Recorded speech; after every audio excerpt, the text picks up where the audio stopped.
Hi guys, my name is Darlene Armstrong and welcome to churchworshipleaders.com. Thanks so much for coming by our site today. In this video we're going to continue with the second part of What Have I to Bring? And last time we talked about worship and what it means and what kind of worship the Lord delights in, and we shared scriptures. And when I left you, I asked that you would meditate on some of those scriptures. Well, today we're going to start looking at 3 different people of the Bible and what they offered to the Lord in their worship. Excuse me, my voice is kind of doing some weird things today, but we'll keep going anyway. Our first person we're going to look at is King David. And King David was a man after God's own heart, and we're going to look at why that was. But King David was also a murderer. He was an adulterer, and he sinned by numbering the people in a census when he wasn't supposed to. But here's David, King David, the shepherd of Israel, the mighty king, the slayer of Goliath, the mighty warrior, the skilled musician and player, the beloved king. God called him a man after his own heart. Why? Why was that? And for a look into David's heart, what I'd like to do is read Psalm 51 with you, and it gives us a glimpse into this man of God and why he was so special. So let's read Psalm 51 together, and we'll look at it and see what it says. And here it goes. This is David. Be gracious to me, O God, according to your loving kindness. According to the greatness of your compassion, blot out my transgressions. Wash me thoroughly from my iniquity and cleanse me from my sin. For I know my transgressions, and my sin is ever before me. Against you, you only, I have sinned, and done what is evil in your sight, so that you are justified when you speak, and blameless when you judge. Behold, I was brought forth in iniquity, and in sin my mother conceived me. Behold, you desire truth in the innermost being. That was one of our scriptures from last time. And in the hidden part you will make me know wisdom. Purify me with hyssop, and I shall be clean. Wash me, and I shall be whiter than snow. Make me to hear joy and gladness. Let the bones which you have broken rejoice. Hide your face from my sins and blot out all my iniquities. Create in me a clean heart, O God, and renew a steadfast spirit within me.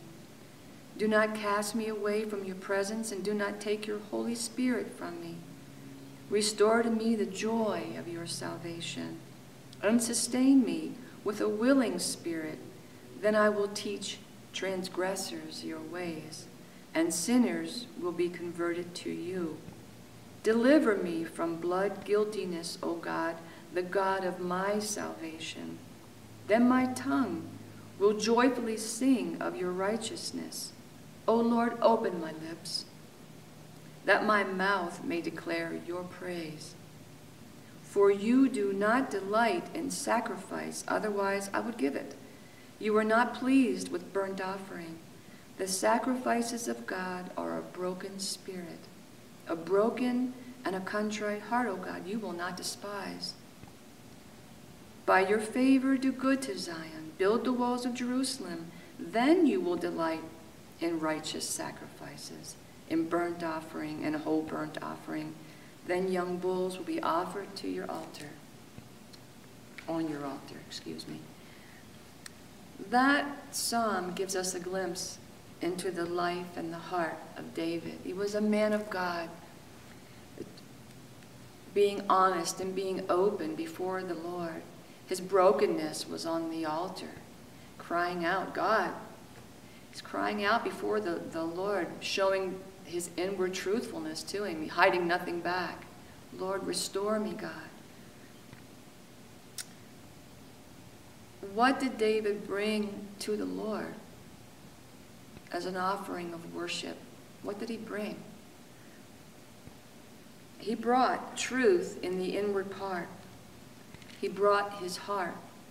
He brought his brokenness, his humility, his acknowledgement of sin and self, his praise, his worship, his reverence, his songs. He brought his skilled playing before the Lord.